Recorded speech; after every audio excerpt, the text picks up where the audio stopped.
I'm one of these people that's been luckier in life than probably I really deserve. And one of the ways in which I've been lucky is because some things have gone well, I've been able to become a self-employed professor, to endow my own chair, and to grant myself tenure.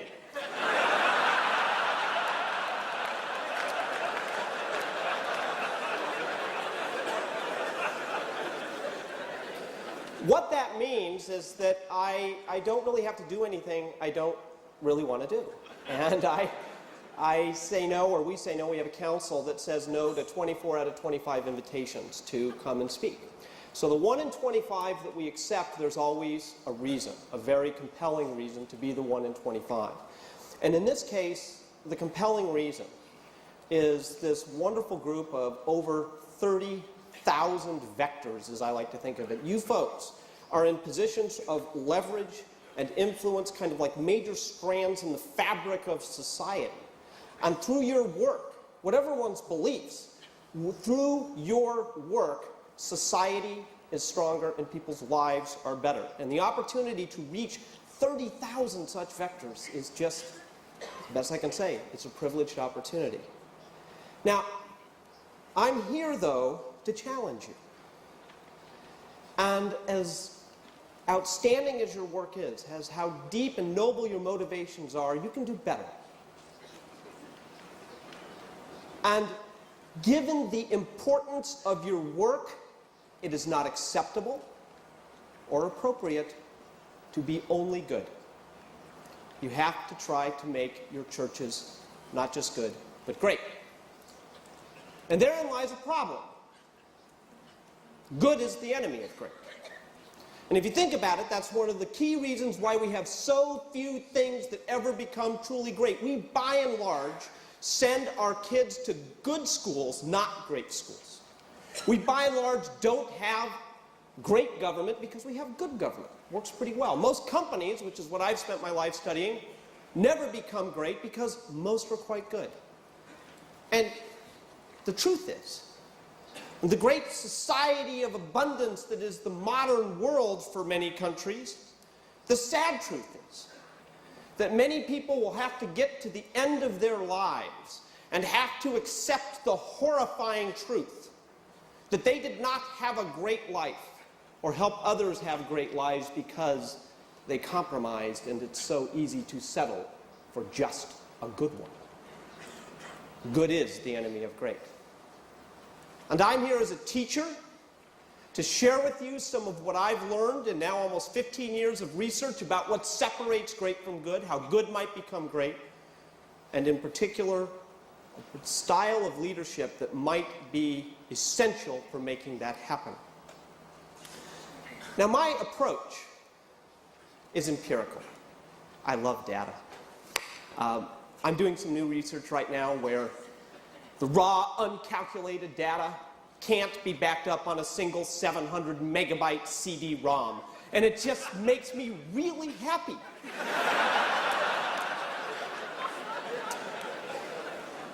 We pursue what we call B-HARPs in pursuit of B-hacks, big, hairy, audacious research projects in pursuit of big, hairy, audacious questions. And I remember the moment when my research journey began, when I had to come to terms with the fact that no matter how much I thought I knew, I'm basically ignorant. I was teaching a course at Stanford Graduate School of Business on entrepreneurship. And on my second day of class, one of those wonderful students who sits in the sky deck up in the back shot her hand up. This is the place where people peer down at you and calculate minute by minute how much they're paying in Stanford tuition and assessing you. Not favorably. Jim, I have a problem with what you're doing in this class today. The problem is that your syllabus is about how to start and build great companies or great institutions from the ground up. But you're having us learn from companies like, say, Apple Computer. And Apple's done some neat things, and this was about late 1980s. But how do you know, Jim, that Apple was successful in any way because of what it did? It appears to me they were just lucky. If you had the Apple II in 1977 and the Macintosh in 1984, you could do a lot of things that were just flat out unintelligent, and for a while it wouldn't matter. They were in the right place at the right time. And so if that's the case, let me ask you a question. Why should we learn from you? How do you know that you're not just feeding us managerial cyanide? Now, I was 29 years old, and I had ringing in my ears the comments of a faculty member, a colleague of mine named Robert Bergelman, who said, whenever you get a question like that, try to look wise.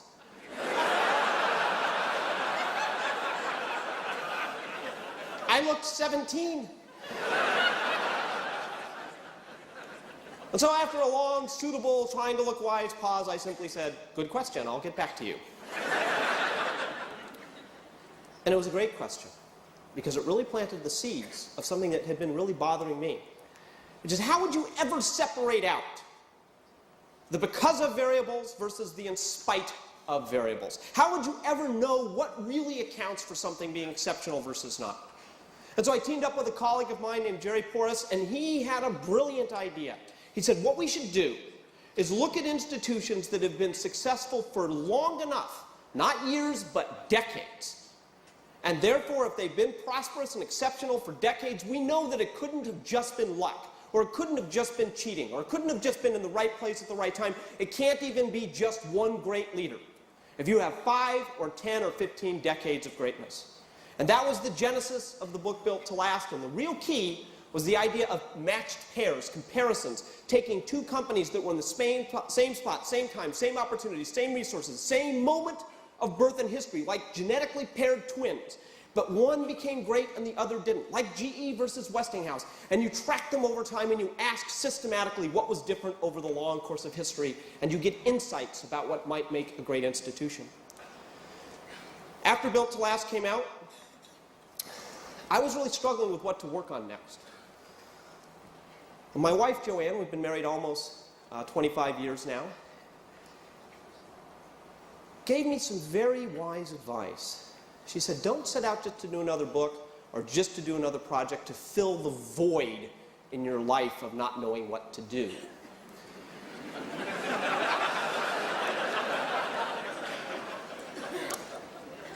Why don't you wait until the question picks you? And so I began to wait. And I waited 6 months and a year and 18 months and had a sinking feeling another question might not ever come. And then one night, I was given a gift. Another great, challenging student. And this student leaned over his salad. His name was Bill Meehan, who ran the San Francisco office of McKinsey & Company. And he leaned over his salad and said, Jim, we appreciate what you and Jerry did in Built to Last. It's academically interesting. It is depressing. And it is useless. 6 years of my life. Interesting, depressing, useless. And I was depressed at the same time because I didn't know what to work on. Well, Bill, what's up with that? And he said, if I look at it closely, the conclusion I draw is that good is good and great is great and never the twain shall meet. Because the companies that became great in your study had the right parents. They had the right wiring from early on. They had the right founders, and they grew up great. And the good ones remained good, and the great ones became great, but good never became great. That is academically interesting, but depressing for most of the world because they didn't get that start, and it is useless. Good question, Bill. I'll get back to you. And so we set off on a new research project, 5 years in duration, and I'd like to just quickly pop up the first slide, where we basically said, let's take on this challenge. Let's take on the task of looking at those that go from good to great. And we basically said, look, there's got to be companies, organizations that for a long portion of their history were just bumping along. They were only okay. They were only average. And then bang, something happened. And out of that, they went to a completely different stature. And there have to be other companies that were in the same spot, same time, same opportunities, same resources, same industry, same constraints, and they kept going sideways. And if we could ask what was different, what allowed one to make the leap and the other not, we might learn more about what makes for a great institution. Well, that's the research background. And I want to emphasize that all of our work really isn't about companies. It's about great institutions. We just get at it by studying companies. And what we're looking for are timeless principles, universal laws of physics of building a great institution that you can rely upon today or any day. And if we can put our finger on those timeless principles and adhere to them with consistency, we will have a better shot. Now, I would love to be able to spend all day going through all the principles we've discovered in all of our research so far. And I can't do that because we don't have the time. I would love to be able to spend some time going in depth about one of the principles that we call first who, then what? The idea that if you really want to build something great, you don't first figure out where to drive the bus and then get people on the bus to take it there. No, it's the opposite. You need to first get the right people on the bus, get the wrong people off the bus, and the right people in the right seats, and then figure out where to drive it. It turns out that that old adage that we've heard over and over again, people are our most important asset in a great institution, is wrong. In a great institution, people are not your or anyone else's most important asset. The right people are. And we all know when we've had the wrong people. If you have the right people on the bus, you do not need to spend time managing them. If you're spending time figuring out how to manage or motivate or incentivize, to bastardize the English language, people, you just have the wrong people. If you have the right people, they are self-motivated, self-disciplined, self-directed. First who, then what? Right people on the bus, wrong people off the bus, right people, right seats. I know that's hard in this world, but to build something great requires being rigorous, not necessarily ruthless, but rigorous. I'll put on this idea a challenging idea in your head. If you are truly ambitious for the cause, might you be letting down the cause if you do not have the leadership discipline to deal with the question of whether you have the right people? Where does your responsibility lie?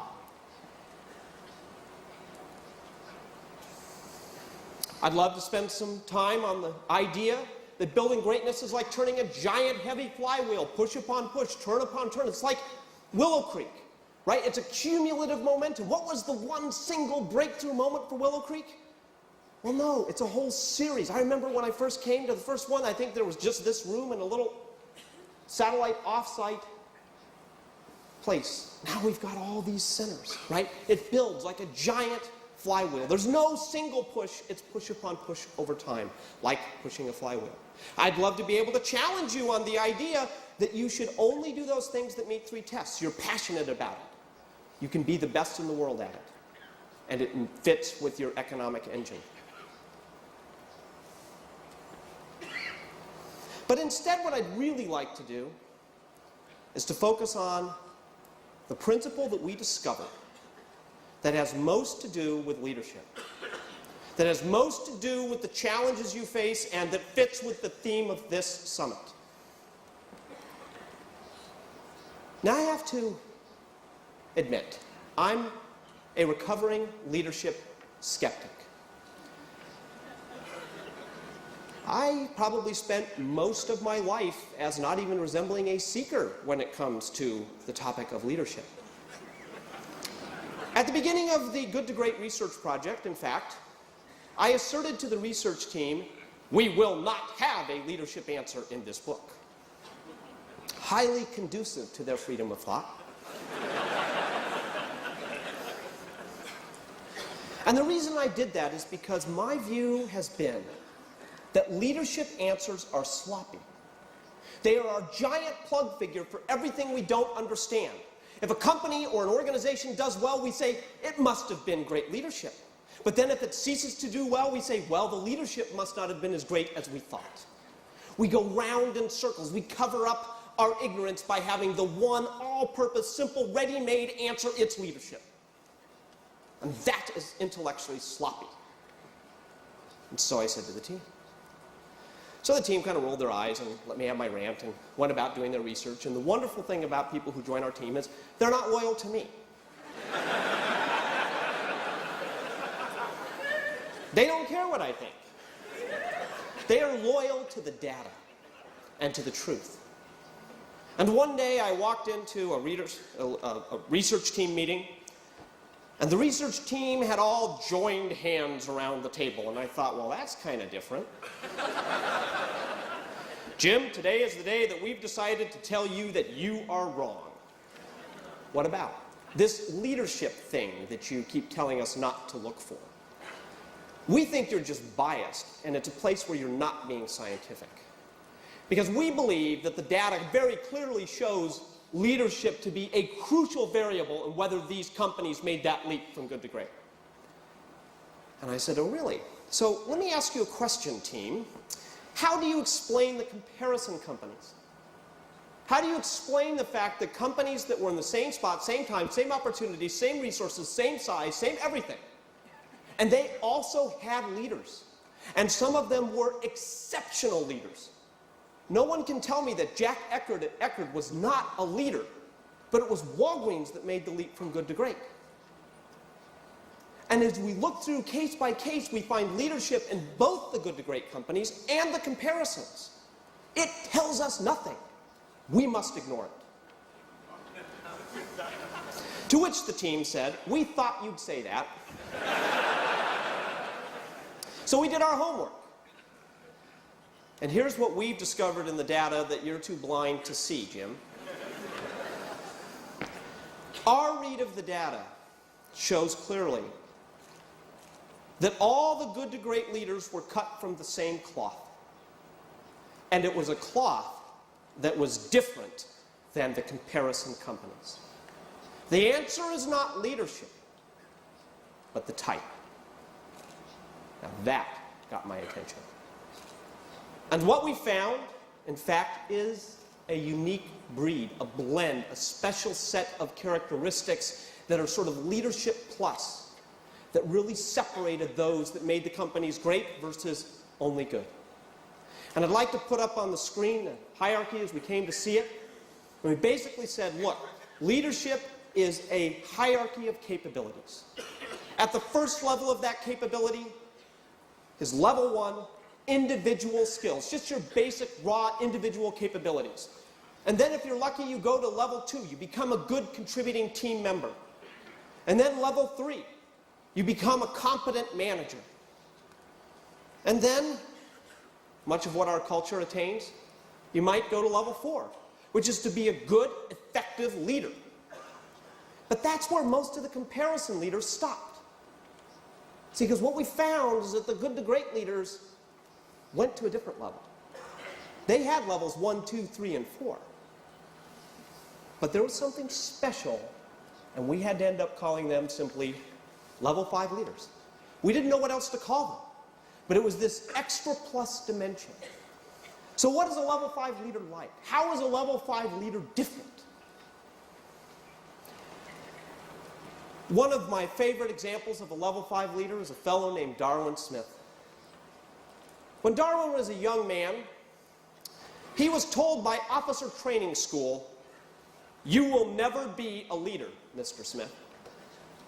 And part of this is because he had had a charisma bypass.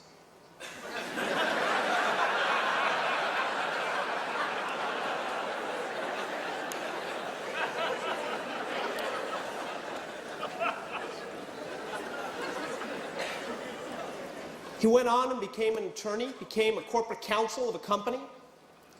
And shortly after being named chief executive officer, there were shades of his experiences as a young man. And a director pulled him aside and said, "Darwin, I want you to know that I voted for you. I will support you as chief executive officer of this company, but I also want you to know that I don't think you have the qualifications to be the chief executive of a major Fortune 500 corporation. And once I conclude that in fact you are incompetent for the position, I will initiate proceedings to remove you. You will never be a leader, of course, Mr. Smith." Now, at the end of his tenure, after doing one of the most remarkable transformations in corporate history that I've ever studied, Recently, we compiled a list from all of our research of what we think are the 10 greatest CEOs in America of all time. He clocks in at number 5. At the end of his tenure, after making one of those curves, a huge transformation, he sums up by saying, "I was just trying to become qualified for the job." Darwin Smith never wanted it to be about him. When the Wall Street Journal came and wanted to do a story on the company, he said, "Wonderful. You can do a story on the company. You can do a story on our people, on our culture, and our technology, and all the neat things that we're doing, but you cannot do a story on me." The reporter shows up, sits down, begins asking Darwin questions. "Mr. Smith, would you care to explain your management style?" Darwin was worried about where this was going, so he wanted to deflect it from himself. And he had a wonderful response to the reporter. 4 minutes of silence, followed by one word: eccentric.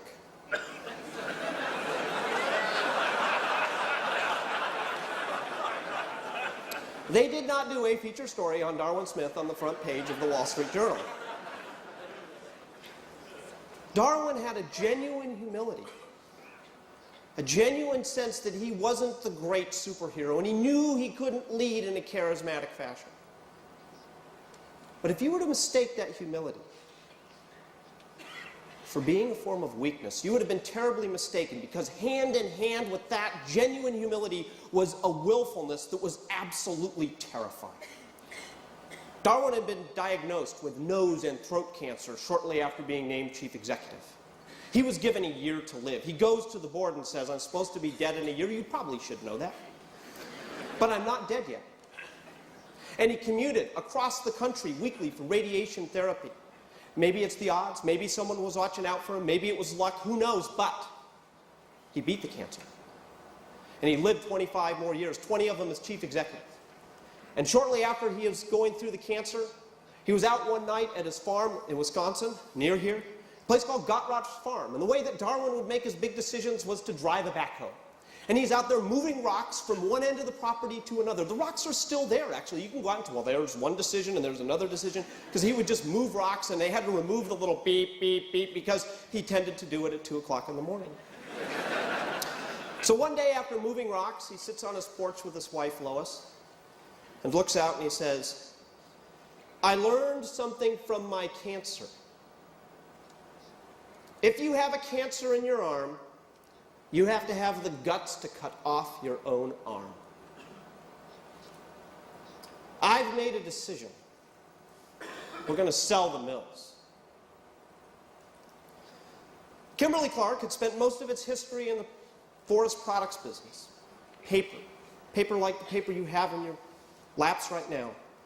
And Darwin began asking questions like, are we passionate about this business? Can we be the best in the world at this business? Would it best drive our economic engine? And the answers kept coming back no. But it was about 70% of the company in 100 years of its history. But it was the cancer. And Darwin looked at it, and one day somebody picked up a box of Kleenex. So what we do have this little side business where we've turned a brand into a category like Band-Aid or like Coke. And then they said, maybe we could be the best in the world, passionate about with great economics, the paper-based consumer products. If you have a cancer in your arm, you have to have the guts to cut off your own arm. Sell the mills, all of them. Sell even the mill in Kimberly, Wisconsin. 100 years of corporate history. Throw all of the resources into the consumer business and go head-to-head with Procter & Gamble in a pitched battle. 25 years later, they were the #1 paper-based consumer products company in the world. They beat the market 4-1, and I would say he had become qualified for the job. If you want to understand level 5, you need to see those two sides that Darwin exemplified. On the one hand is this idea of a genuine personal humility. It is not about me. And on the other hand, an absolutely terrifying will on behalf of the cause or the company or the work. I was just trying to become qualified. Sell the mills. The central question about level 5 leadership is this: what is the truth of your ambition? What are you ambitious for, first and foremost?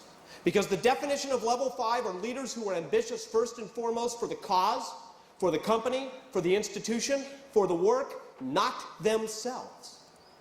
And they have the will to make good on that ambition no matter what is thrown at them. Another classic level 5 was Katharine Graham of the Washington Post. If you want to understand the inner terrain of a classic level 5, I warmly recommend her book, Personal History. If you climb into that book, you will see this duality. August 3rd, 1963, she's taking a nap upstairs in her house, and crack! She hears a gunshot go off downstairs.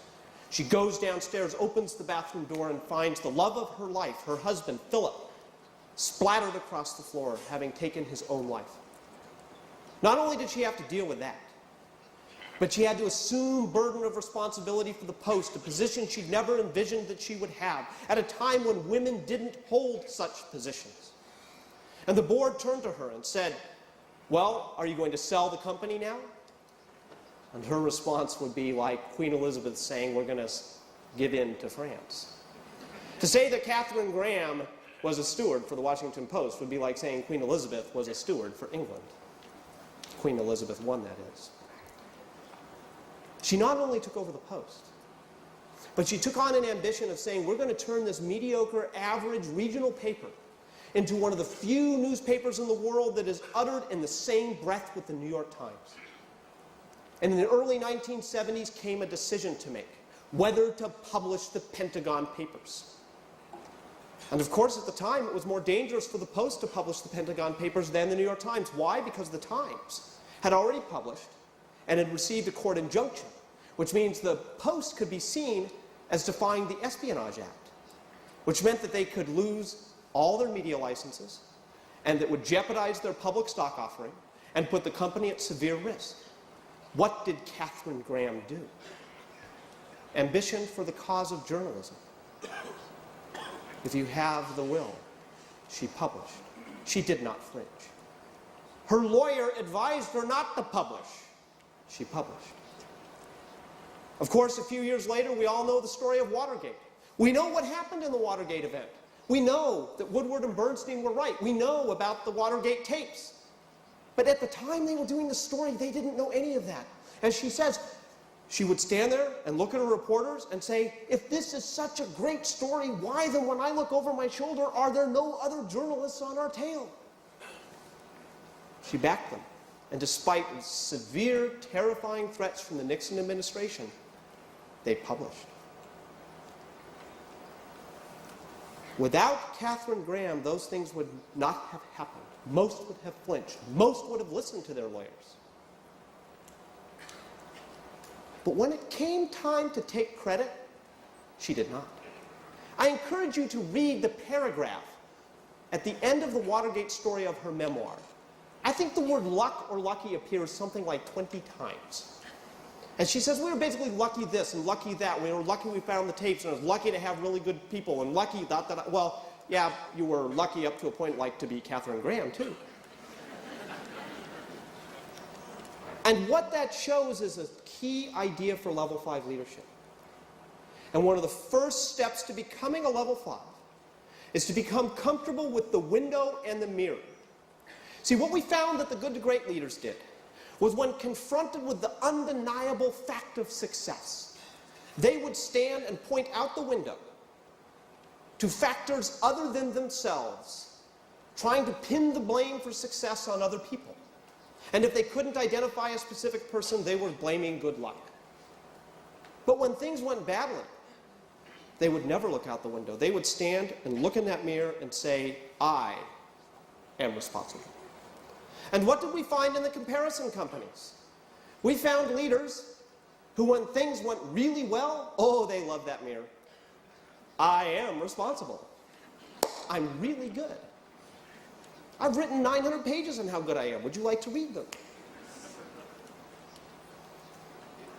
But when things go badly, where do they point?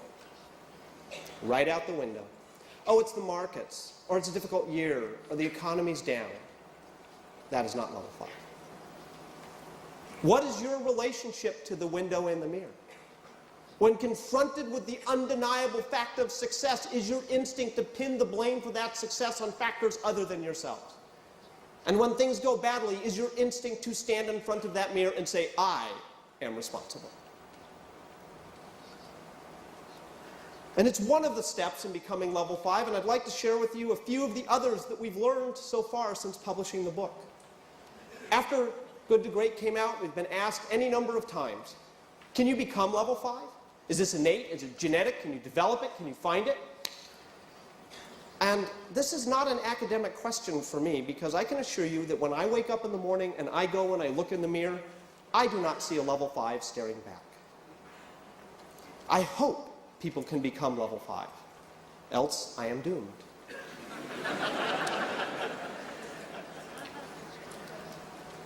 One leader who I think did become a level 5 was Lou Gerstner of IBM.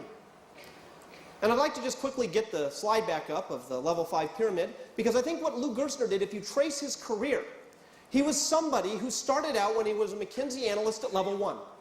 He was a good, smart analyst. Then he became a good member of teams on the McKinsey analyst teams. Then he became an engagement manager, and then he left McKinsey and went to places like American Express and R.J. Reynolds, where he was a classic, effective level 4 leader.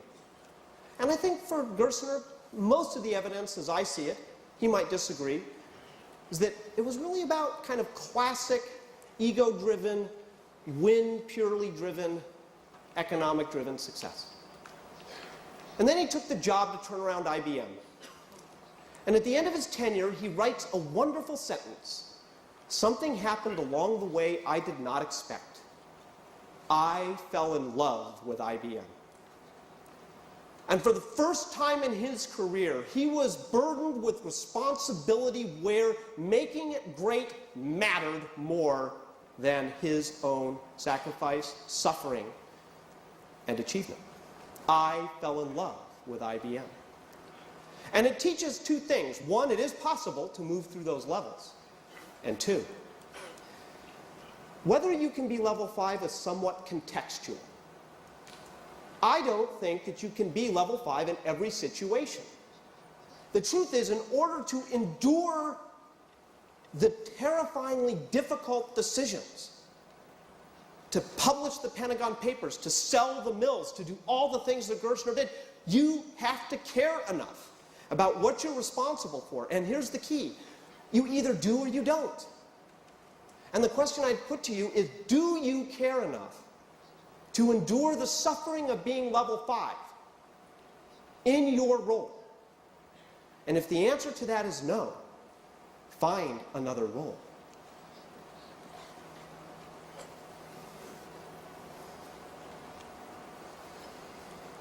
So how does one become level 5? What is the process? And I believe it's a very pedestrian process. I believe it's a process of a series of decisions. And what I'd like you to picture is that you're walking down a path. And as you walk down this path, you're confronted with a choice. And in the right fork is a choice that, if you're really honest, is about you. That could be about your aggrandizement or about what you get, or it could be simply about your comfort. Right? Go back to the right person on the bus issue. I think of George Kane at Abbott Laboratories, who, when he took over the company, was walking down a path, family company. Sitting in all the seats were brothers and cousins and aunts and uncles and moms and dads, and guess what? They were the wrong people on the bus in the wrong seats. Now imagine having to look at them and say, if you don't have what it takes to potentially be the best in the industry at your seat, you will not hold that seat or you won't be on this bus. And I'd like you to picture Thanksgiving. Sorry I had to fire you. Would you like some more turkey? Now, over at Upjohn, a very comparable company at the same time, which was also family, same situation, and the leader there couldn't bring himself to say to his brothers and cousins and aunts and uncles and moms and dads, if you don't have what it takes, you will not sit on this bus. Now, being about you could be simply you don't want to confront the difficulty of that decision. That's also about you. It doesn't have to be just about aggrandizement. The level 5 choice is what will make the cause the best. And you're at that, and then you've got the other fork. What would the level 5 do? And you're at a choice point. And becoming level 5, I don't think is some cosmic thing and you go off and meditate for 5 years and come back as a level 5. I think it's very concrete. You reach that point, and everything is pulling you to the right. And just once, you will yourself to the left. And maybe you only do it 1 out of 10 times at first. But 1 is better than 0. And maybe you eventually get 2 times, and then 3 times, and then 5, and then at some point, maybe you're so practiced at this, you're so good at it, that 8 out of 10 times confronted with that fork, you would do what the level 5 would do. And I don't know if at that moment you're a level 5, but I sure know the people around you think you are. And so let me give you a task, let me give you a tool, a concrete thing to do in the next year.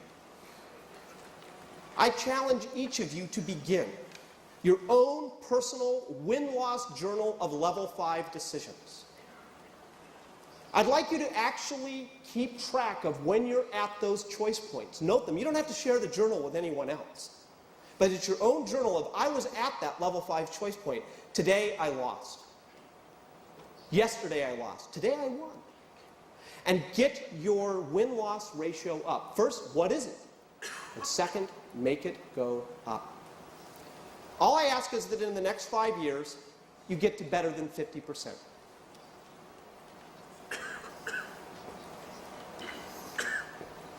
And as you do this, a second question for you to think about. Which is harder for you? Humility or will? Which is your dark side? Lack of humility or lack of will? Now, most executives say it's lack of humility because I have the will. I find this rarely to be true. I find they talk will, but don't do it.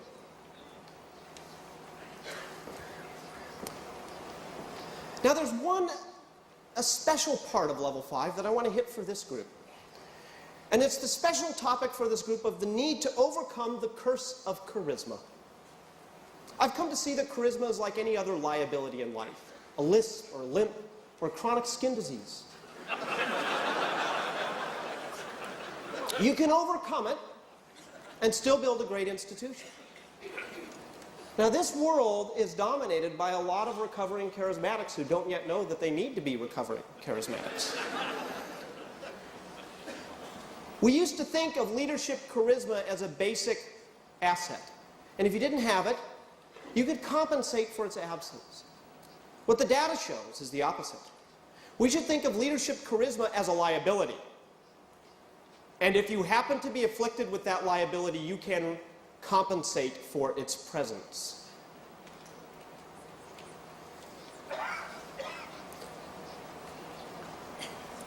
Why might that be?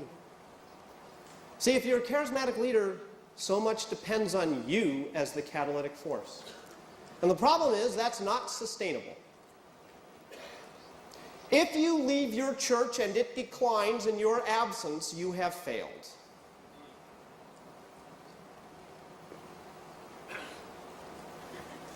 If it is so dependent upon your force of personality that it can't grow without you, you have failed.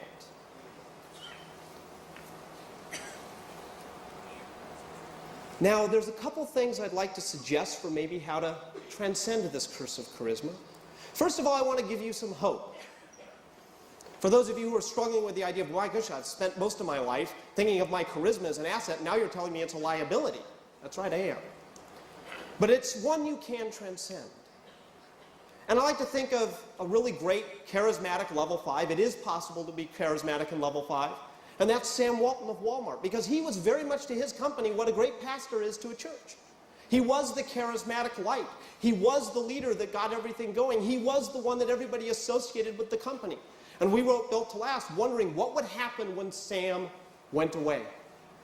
Well, what happened is it went from about 30 billion to today about 270 billion and on its way to having a GDP that rivals England.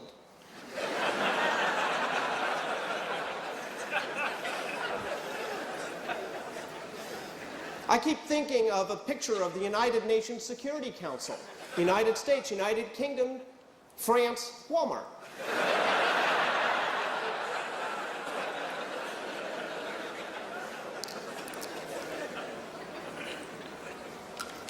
The point is, Sam understood the liabilities of his charisma. Sam understood that if the system was about him, if it was dependent on him, it wouldn't transcend him. And so he did two brilliant things. Did three, actually. The first is that he set in place a goal that was so huge, so audacious, and so long, a true big, hairy, audacious goal that would carry on far beyond his tenure. A goal, remember Kennedy and the moon mission? Kennedy died. The moon mission went far beyond him. That's what Sam did at Walmart. Put a goal in place that goes far beyond your tenure. Second, he picked a brilliant successor, a man named David Glass, who most people would not say was highly charismatic, to prove that the success wasn't charisma in the first place. Handed it off and set the conditions for that flywheel to keep turning. And third, he built mechanisms that were the catalytic forces themselves rather than being the catalytic force himself. And the key is to build those mechanisms. Think about the founders of the United States. They're not here to inspire us anymore, but the mechanisms are in place, driven by the values. We hold these truths to be self-evident, translated into the mechanisms of the Constitution. That. And what it means is that you have to make the shift from being a charismatic time teller to being a charismatic clock builder, where that clock can tick independence of your presence to tell time. On our website, where everything is free, it's a teaching site, we have an article called Building Catalytic Mechanisms. I encourage you to download it, circulate it, plagiarize profusely, just use it. Build mechanisms that will drive that clock if you were to disappear tomorrow.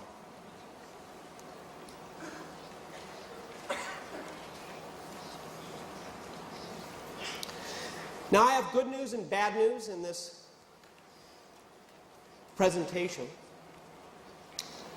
The good news is, one of them is, and just reflect on this for a moment. We did a study that began with the ultimate dark side called Wall Street. We did a study that selected companies based on cumulative stock returns relative to the market. We did a study that was purely empirical, where we were not looking for any particular finding other than me looking for not having a leadership finding. And wonder at this. In a purely empirical, stock-driven, results-driven, scientific research study, what do we find?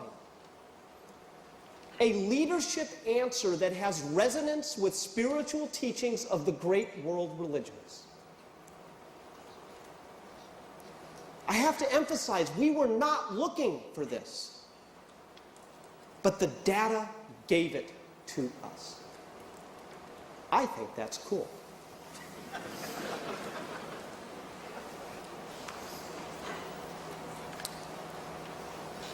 Another piece of good news. When we wrote the book, and when I was slaving over the words, I was pretty pessimistic about level 5. I thought, this is such a high standard. There's just going to be a few freaks of nature that are level 5s. And if it really takes level 5s to have a great society, I'm just not so sure we're doing anything other than going the way of Rome. And in fact, we've seen a lot of evidence of that, haven't we?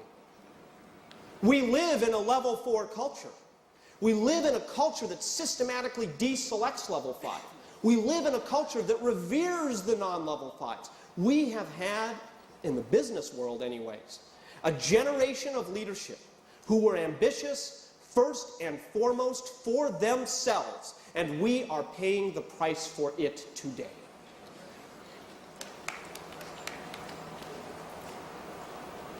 And that's dark. But you know what? Here I am reading a year ago, front page of USA Today, a respective back on September 11 of the year before. And there's this story about a mid-grade civil servant in the air traffic system in New Jersey And there's this wonderful line where after the first plane had hit the first tower, where he says, "We didn't know what was going on, but I knew something. I knew that if I was overreacting, it would be the end of my career. But I had to make a decision, so I shut the airspace down." That's a level 5 decision. That's a level 5 decision by a mid-grade civil servant running the New Jersey air traffic space. And it got me thinking and looking around and realizing that level 5 is everywhere in our society. It just tends not to be at the top.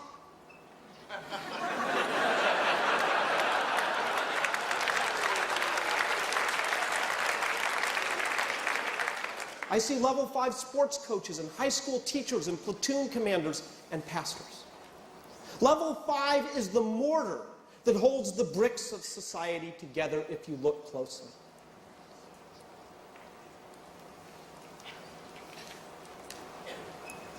It is a hard journey, but I think a lot of people can do it.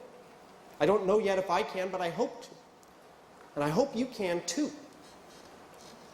But being such it's a hard journey, I have 2 closing thoughts on it. The first is a question. Is it perhaps a brutal fact that you have to sacrifice your family and your relationships and allegiance to other variables in order to be ambitious for the cause with will? What is the price of being level 5? Do you have to give up all the rest? Well, the data, and I do love data, is a 50-50 mix. About half of the good to great CEOs, in fact, I would say, trashed most of the rest of the stuff in their life. But that's good news, because the other half didn't. And they also did it. And what we learned is that being level 5 in your work and being able to be level 5 in other parts of your life is not a function of circumstance. That is a function of choice. And if you don't have it, it is your choice, not your circumstance. I look to Coleman Mockler, the chief executive of Gillette, when it went from good to great, who battled 3 massive takeover attempts on the company. I mean, you talk about short-term pressures, staring down these corporate raiders. In the middle of the takeover battles, he didn't come in on weekends. He didn't miss time with his family. Yes, we probably should have a board meeting, but I have something to do with my daughter tonight, thank you. Mr. Perlman, who was making a tender bid, could wait. My daughter's more important. And he gave freely to his university, which he loved dearly. And at the same time, he founded a group of business leaders in Boston who would get together every, I think it was Monday morning, to discuss the application of their Christian faith to their work life. He did all this while battling takeovers and being one of the only 11 CEOs in corporate history that I found that took companies from good to great. And when he died, somebody who was at his funeral said to me, the thing that stood out was how much Coleman was surrounded by love. It is a choice.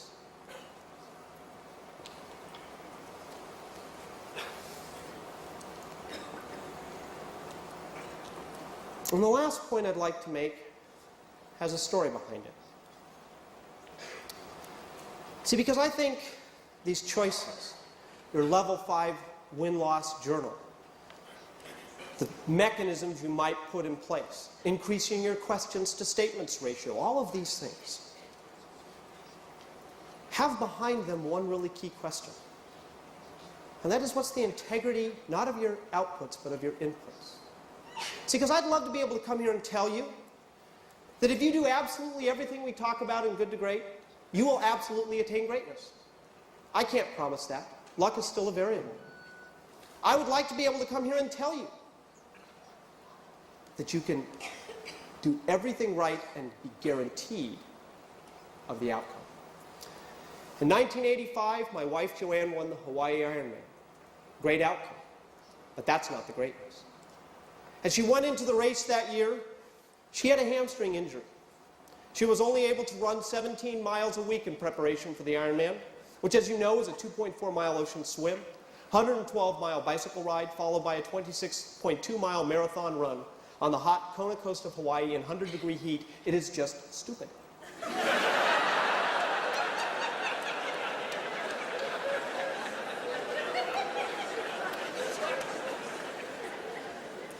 She comes into the race. She has a good swim. She has a great bike.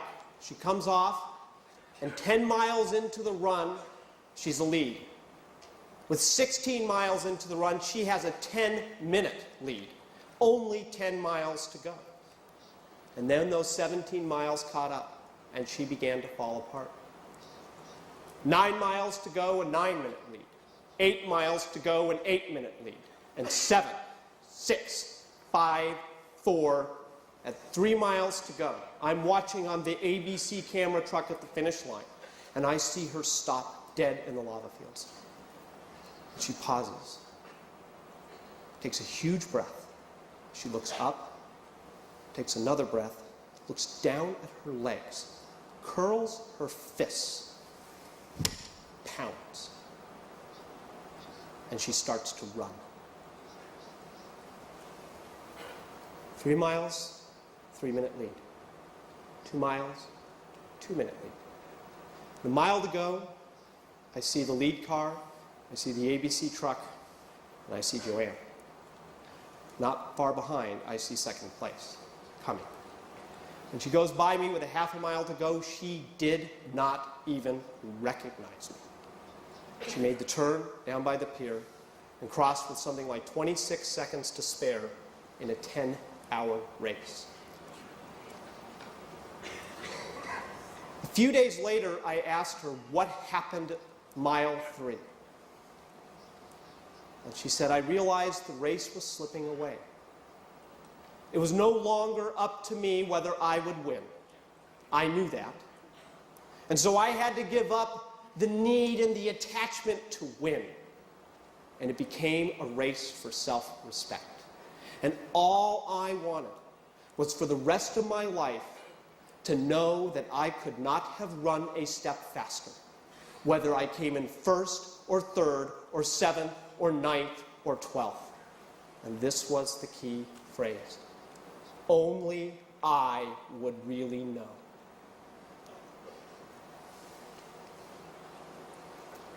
That lesson is, in the end, what I see as the deepest lesson of greatness that didn't even come from my research. If you can't promise the outcomes, you can't guarantee the growth of your church, you can't guarantee in the end whether you're first or third or fifth or seventh or 12th, the only thing you can guarantee is the integrity of your input. And you're the only one who ever really knows whether you cut a corner or lied or did it not as well as could be done, or made a whole series of non-level 5 decisions disguised as level 5 ones. Only you know. And if in that quiet sense of you knowing, you really like what you see, then whatever the outcomes and the sizes of your churches, you have attained a level of greatness that I think is even higher. And that is what I wish for you more than anything else. I will leave you with those thoughts and say thank you again for the privilege.